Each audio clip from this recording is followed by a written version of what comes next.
everything. As my desires begin to manifest and unfold, I sometimes get anxiety, not anxiety, I don't know the word, but I see them starting to unfold, I get excited, and then they sort of slow down, manifesting. Well, now let's talk about this, because you're really going to like this. We haven't spoken this in this way before, but then we haven't come to the place that we'd already come to before you said that before either. In other words, we just laid a really good new basis to understand this question in a new way. You're going to feel it in just a moment here. So, if it is true, and it is, that as a problem is coming into focus, a solution is too, then isn't it equally true that as a solution is in focus, that an equal problem is in focus too? In other words, have you ever seen a sound wave or a light wave or any kind of vibrational wave? There's two sides to the wave, aren't there? In other words, the wave, it has an equivalent. It can be small and it can be large, but it's equivalent in either case. So when you knew what you didn't want and now you know what you do want, so life is moving forward. Now, maybe on another subject, you're more focused on the negative side of the wave than you are the positive side of the wave. So maybe you've tuned yourself negatively. Let's back up. Here'll be an easier way to hear it. You can't set your radio dial on 6:30 a.m. and hear what's being broadcast on 98.7 FM. Frequencies have to match up. The transmitter and the receiver have to be in sync.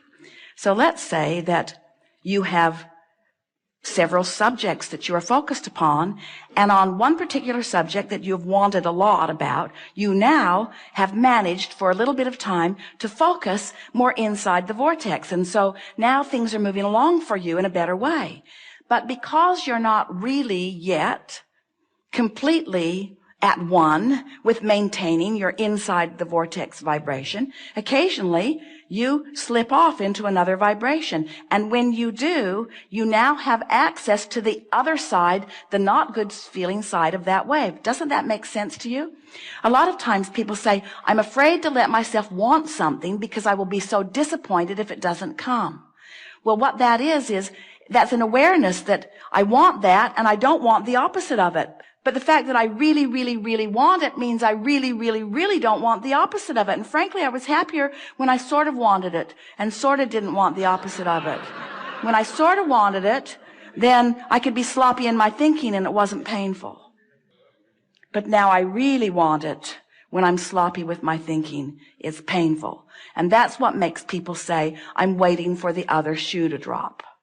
As if it has to go bad. I just know it's going to go bad. It always goes bad for me. And we say, it depends on where you're focused. The potential for wondrous or awful things is yours in every moment. And it all depends on where you've trained yourself. So now, think of different people you know, or different segments of society that you know, and think about what their waves are like. In other words, there are some people that don't let themselves dream big ever, because they don't want the other side of it. And there are people who dream so big, who are sloppy in their thinking, that live really awful things. Isn't it remarkable how many really, really famous people at what seems to be the top of their game crash and burn so badly? And doesn't it make sense to you now that you understand the wave? So then you say, okay, I sort of get this. And I've decided not to be a deliberate creator after all. I'm going to play it safer. I'm just going to want a little. And we say, we should have told you sooner, but you now know too much. You can't go back. Life is parlaying you into fantastic things, you see. So what we're really talking about here is you got to focus. You got to focus, because what's coming to you is coming in response to your allowance. And here's the thing that makes what we just said to you interesting and funny, but different than the way we were playing with it. And here's what we mean by this. You've already played your hand. You've already been living your life. You've already been asking and asking and asking and asking and asking and asking and asking. In other words, you've already put who you really are over here in this vortex of creation, and you really have no choice other than to get up to speed with who you are. So what you just said to us is, well, I've been letting myself get up to speed with who I am, but now I'm worried because I can't maintain it. And we say, you got to practice that. You'll crash and burn a few times, but all that'll do is make you more determined to focus until you'll reach the place where it will matter to you that you focus inside the vortex. Give us more.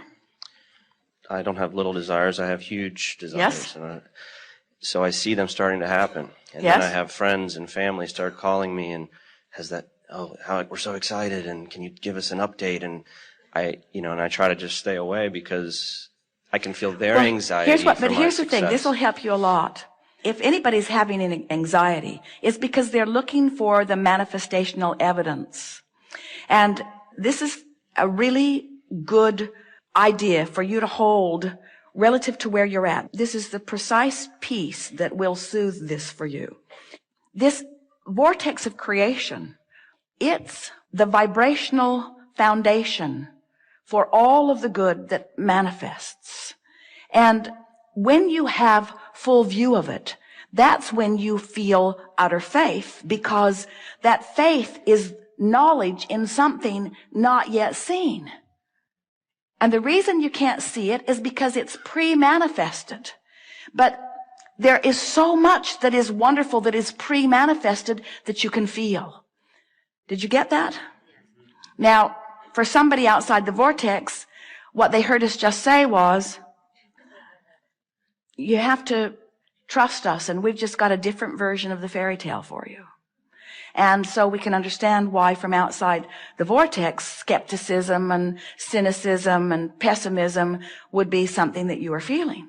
But if you can accept the reality of this vortex of creation, and you can realize that when your friends and family and well-wishers are coming to you, you can't give them the evidence yet, but you can give them your emotional, vibrational version of it.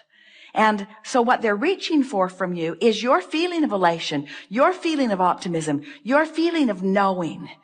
Have you ever been part of something where there was a leader who knew even before there was manifestation, and that leader just knew so clearly that you knew too, and couldn't you ride the current of that knowing? And weren't there always those naysayers who couldn't see it and couldn't feel it, who were determined that it wasn't going to come to be? But because someone knew, and because you knew they knew, then you knew a little too?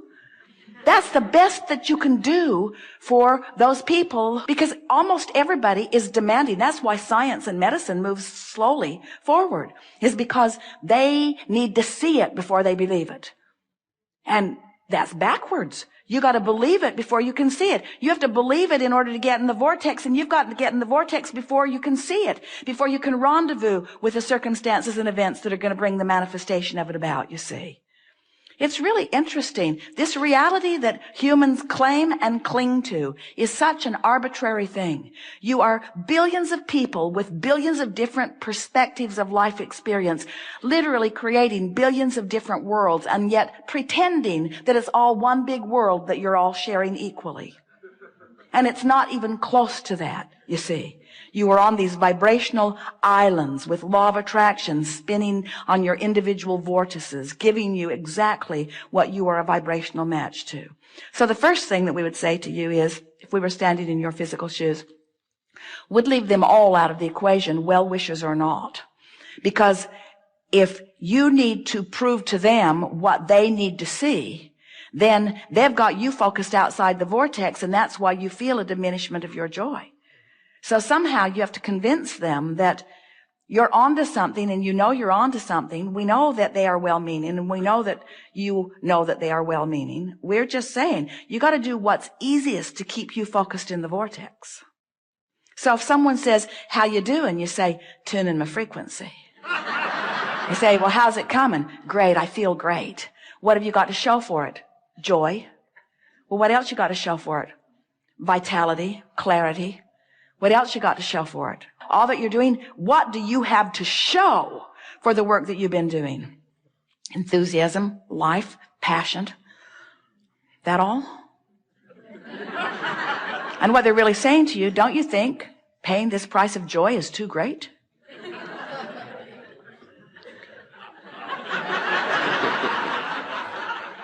Someone might even say to you, well, you seem really, really happy, and you seem like you've got the world by the tail, but I don't see any evidence of well-being in your life. And you say, wait, everything I want is because I think in having it I will feel better. And now I found a way to feel better even before it comes. They say, yeah, that's what I'm saying. It hasn't come. What a lot of people on this path say is, all the things I thought I needed to manifest in order to be joyful, I felt joy before they manifested, but then they manifested. In other words, they can't not come. Okay. Thank you very much. Appreciate it.